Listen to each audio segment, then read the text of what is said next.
क्या आपने कभी नीदरलैंड के सफर पर जाने का ख्वाब देखा है? क्या आपको भी यहाँ के खूबसूरत विंडमिल, रंग बिरंगे ट्यूलिप के खेत और हिस्टोरिकल शहर अपने पास बुलाते हैं? बहुत से टूरिस्ट का ये सपना हो सकता है, लेकिन सही आइटिनरी बनाते टाइम वे अक्सर उलझन में पड़ जाते हैं। अच्छी खबर ये है कि ये वीडियो आपके बहुत काम आने वाली है।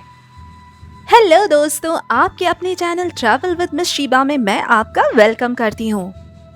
सबसे पहले हम नीदरलैंड्स के बारे में कुछ दिलचस्प और मज़ेदार फैक्ट्स जानेंगे और फिर हम इस बेहतरीन देश के सबसे अमेजिंग प्लेसेस के सफ़र पर चलेंगे। तो इससे पहले कि हम शुरू करें, अगर आप नीदरलैंड को एक्सप्लोर करने के लिए मेरी ही तरह एक्साइटेड हैं तो मेरे चैनल को सब्सक्राइब करना न भूलें और कमेंट सेक्शन में बताएं कि नीदरलैंड्स में आपको कौन सी जगह सबसे ज़्यादा पसंद है। क्या आप जानते हैं कि नीदरलैंड्स दुनिया का सबसे बड़ा ट्यूलिप प्रोड्यूस और एक्सपोर्ट करने वाला देश है, जो सालाना 4 बिलियन से ज़्यादा बल्ब पैदा करता है। इस छोटे लेकिन इंटरेस्टिंग देश में साइकिलें लोगों से भी ज़्यादा हैं। यहाँ करीब 17 मिलियन की आबादी के लिए 22 मिलियन से ज़्यादा साइकिलें ही हैं। और अगली दिलचस्प बात यह है कि नीदरलैंड्स का 1/3 हिस्सा सी लेवल से नीचे है, जो इसे दुनिया के सबसे समतल देशों में से एक बनाता है। ये देश अपने विंड मिल्स के लिए मशहूर है, जिनमें से 1000 से ज़्यादा अभी भी मौजूद हैं और इनमें से कई अब भी काम भी कर रही हैं।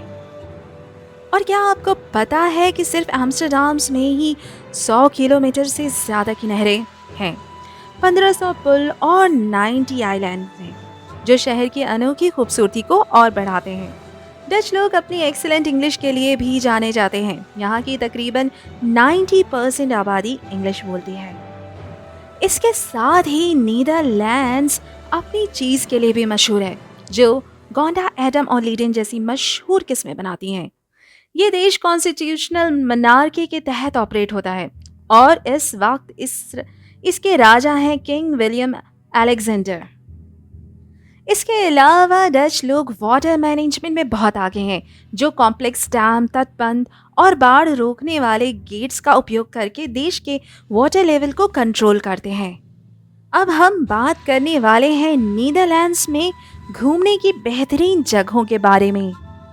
एम्स्टर्डम।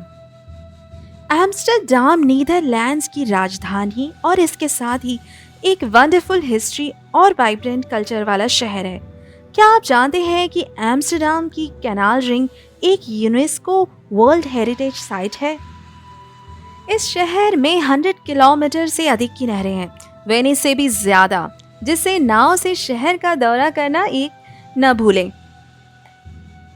एम्स्टर्डम में पर वर्ग मीटर में दुनिया के किसी भी दूसरे शहर से ज्यादा संग्रहालय हैं, जिसमें वॉन गॉग संग्रहालय भी शामिल है। चाहे आप आर्ट लवर हो या हिस्ट्री के शौकीन, यहाँ सब के लिए कुछ ना कुछ जरूर है। एम्स्टर्डम साइकिल चलाने वालों के लिए जन्नत है।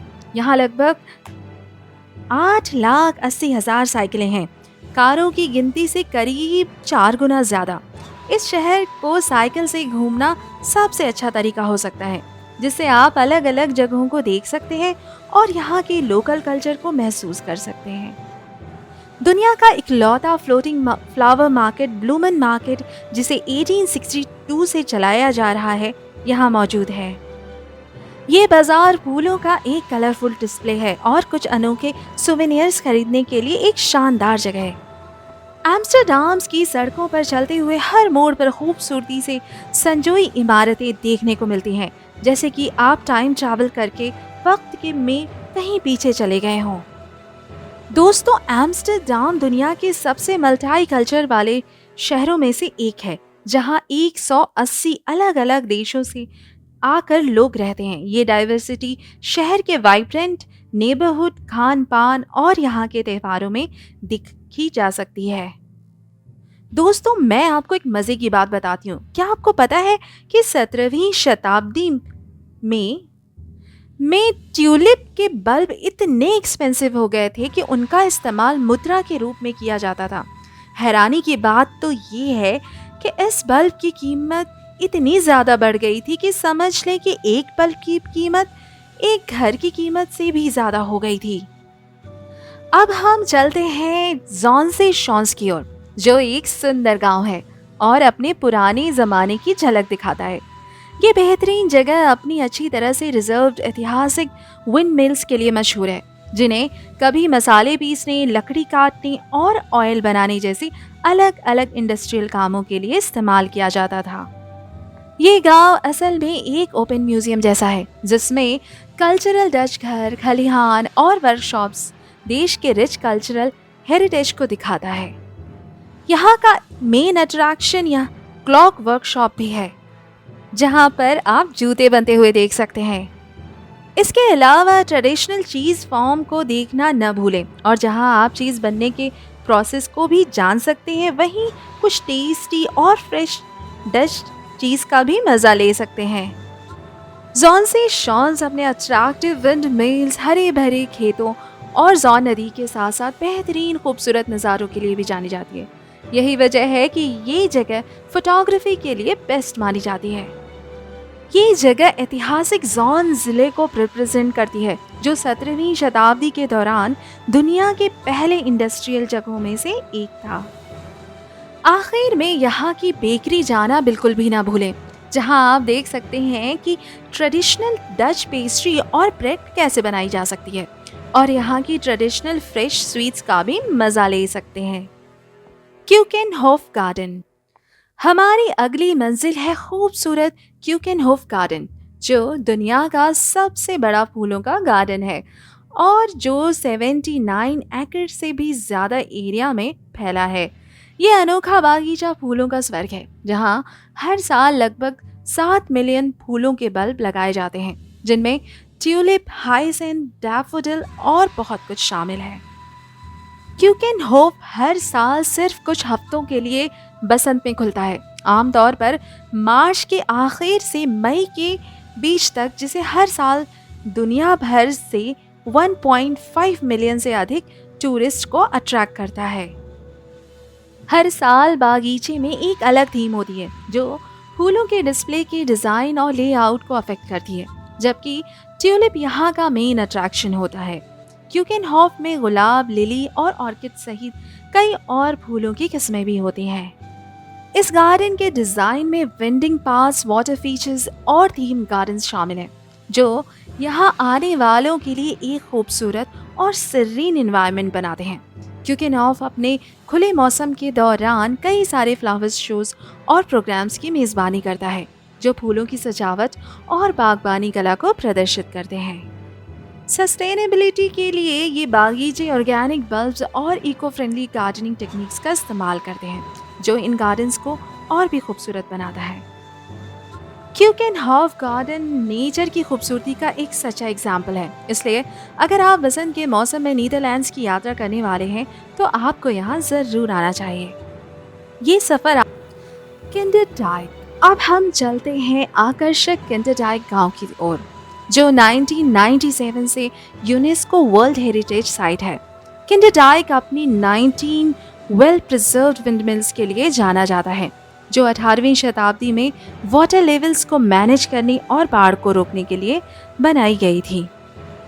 ये area innovative Dutch water management system को दर्शाता है, जिसमें कैनाल्स, डाइक्स और पंपिंग स्टेशन शामिल हैं, जो सदियों से वाटर लेवल को कंट्रोल करने में अहम भूमिका अदा कर रहे हैं। कई पवन चक्कियाँ यानी कि विंड मिल्स अभी भी चालू हैं और टूरिस्ट के लिए खुली हैं, जिससे उनकी कार्य प्रणाली की एक फैसिनेटिंग झलक सी मिलती है। किंडरडाइक विजिटर सेंटर इंटरैक्टिव प्रदर्शनों और डच वाटर मैनेजमेंट की हिस्ट्री और टेक्नोलॉजी के बारे में सीखने का एक शानदार मौका देती है। विजिटर्स यहाँ पर नहरों के किनारे बोट टूर करके विंड मिल्स और आसपास की खूबसूरत नज़ारों का करीब से मज़ा ले सकते हैं।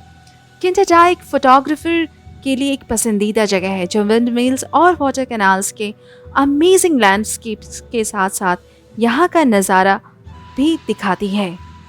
खासकर आप सनसेट और सनराइज को तो मिस ही नहीं कर सकते। पूरे साल यहाँ कई कल्चरल प्रोग्राम्स और ट्रेडिशनल डच त्यौहार होते रहते हैं और यहाँ के स्थानीय रीति रिवाज और परंपराओं की झलक दिखाते हैं। जो लोग 2 व्हीलर्स पर घूमना पसंद करते हैं, उनके लिए किंडरडाइक के आसपास कई साइकिल स्टैंड्स हैं, से विजिटर्स अपने लिए साइकिल्स ले सकते हैं। The Hague. हमारा अगला डेस्टिनेशन है द हेग, जो नीदरलैंड्स की सरकार और शाही परिवार का केंद्र है। हालांकि एम्स्टर्डम देश की राजधानी है, इसे शांति और न्याय का अंतर्राष्ट्रीय शहर कहा जाता है। द हेग कई इंटरनेशनल कोर्ट्स का घर है, जिसमें इंटरनेशनल कोर्ट ऑफ जस्टिस और इंटरनेशनल क्रिमिनल कोर्ट्स शामिल हैं। शहर के सबसे फेमस जगहों में से एक है द आइकॉनिक पीस पैलेस, जिसमें इंटरनेशनल कोर्ट ऑफ जस्टिस मौजूद है। दोस्तों, इसके साथ ही इस जगह पर नूर डेंडे पैलेस भी मौजूद है, जो डच शाही परिवार के 3 ऑफिशियल महलों में से एक है। जो लोग बीच लवर्स हैं, उन्हें बता दूं कि उनके लिए द हेग में एक खूबसूरत कोस्ट लाइन है, जहां पॉपुलर शेवनिंगन बीच मौजूद है, जो अपने आप पियर प्रोमेनेड और वाइब्रेंट बीच एक्टिविटीज के लिए जाना जाता है। दोस्तों, ये शहर कल्चरल अट्रैक्शन से भरपूर है, जिसमें मैरिटस हुएस शामिल है, जिसमें वर्मीर की girl with a pearl earring जैसी मशहूर मास्टरपीस शामिल है। इसके साथ साथ एशर म्यूजियम भी यहीं मौजूद है। शहरों के बीच आपको होप फीवर मिल जाएगा, जो कि एक बेहद खूबसूरत झील है।